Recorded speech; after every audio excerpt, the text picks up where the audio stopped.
So this is a dolmen. It's actually the first one that I ever came across. I was travelling around France. That top stone weighs a couple of tons. It was put there 3,000 years before Christ by some people who were basically scavenging around forests to eke out a living. And yet they found the time to get together and construct this thing, and I need to understand that. No one could give me a convincing explanation of why France has 4,500 of them. My favourite one being the one that the ones I visited at Banya. It's 18 metres long, 3 metres high, and one of the capstones alone weighs 86 tonnes. They were all built around 3000 BC, never before that, and really after the period, never ever again. Spain, Portugal, Ireland, Italy, Netherlands, UK, Germany, you pretty much can name any country in Europe and you'll find dolmen. There are literally thousands of these things everywhere, and they all adhere to the same basic structure, and all of them were built around 3,000 years before Christ in a big fit of construction. India has 4,500 of them.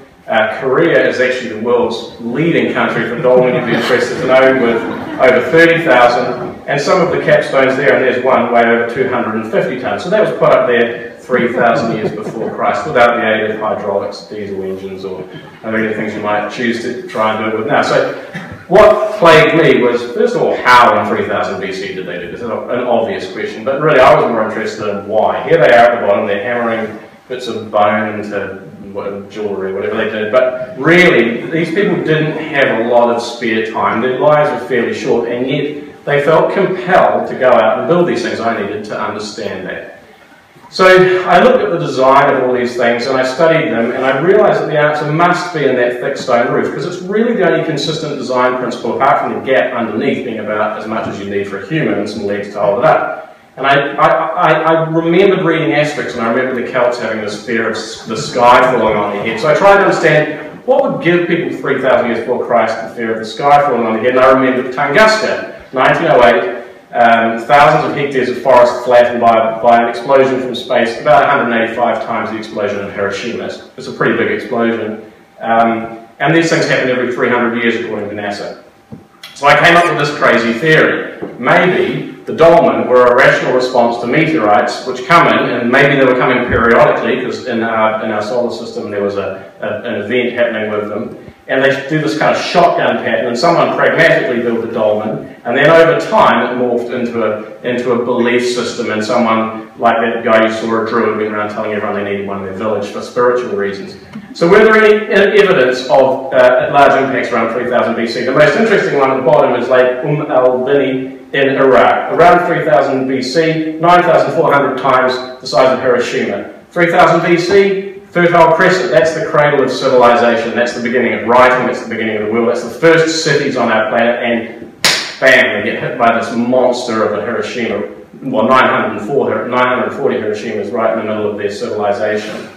The Sumerian civilization started collapsing around 2200 after a period of stagnation. It's been unexplained for years. Jewish scholars place creation around 3760 BC, which would mean that this destruction of that civilization would correlate to the destruction of the Garden of Eden. Meteorites leave a nice serpent-like trail, and they throw out vast mushroom clouds. We're talking mushroom clouds that go right up to the top of the stratosphere.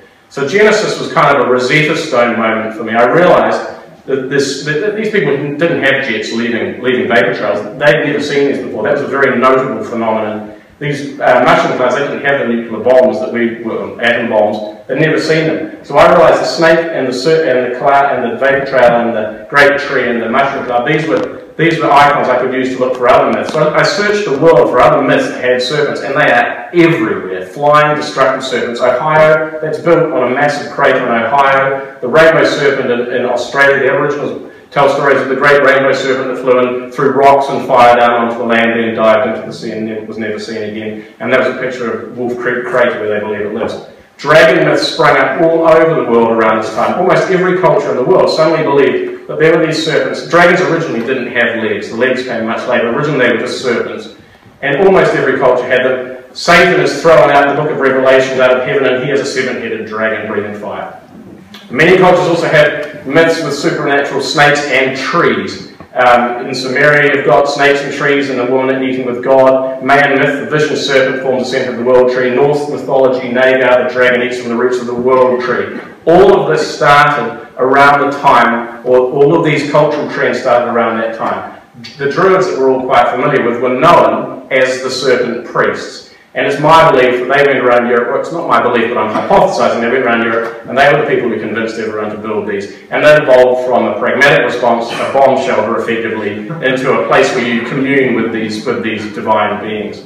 So over time, I think our myths morphed into the angry sky god monotheism that we're all familiar with today. He will bring down his anger with fury and his rebuke with flames of fire, as a quote from Isaiah. St. Patrick drove the serpent priests out of Ireland. They didn't have serpents. What they mean is he Christianized it. He got rid of the Druids who worshipped the serpent being these ancient meteorites. Probably they'd forgotten exactly what they were worshipping. Dolmen morphed into temples and churches in time. So you can see there the Greeks built loads of temples where they worshipped conical meteorites. But also you can see actually churches built from old dolmens. And down the bottom you've got the oracle at Delphi, which had a navel stone with a serpent wrapped around it, a conical navel stone which was a meteorite. So you hear echoes of this still in every aspect of our religion. God sends fiery serpents. So many times in the Bible, fiery serpents. God is a consuming fire. Moses actually gets the people to worship the brazen snake, a bronze snake, and then God tells them to stop. We're all familiar with things like the chariots of fire. We know that the Muslims go and touch a meteorite when they go to Mecca.